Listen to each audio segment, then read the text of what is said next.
هل يستحق بالليل ونيمار فرصة أخيرة أم أن العاطفة تخدعنا؟ نيمار وبالليل خارج المونديال، الكابوس الذي كان يخشاه عشاق البرازيل والجزائر بات أقرب للحقيقة.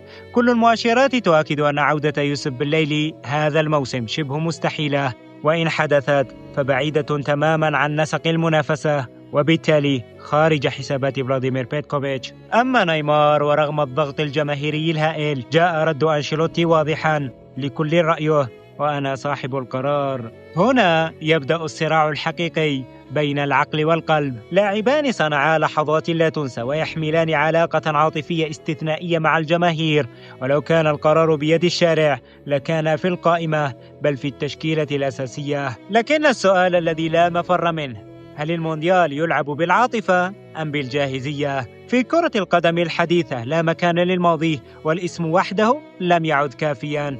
استدعاؤه ما قد يكون جميلا عاطفيا، لكنه مخاطرة رياضية. لو كنت مكان فلادو وكارلو، ماذا ستقرر؟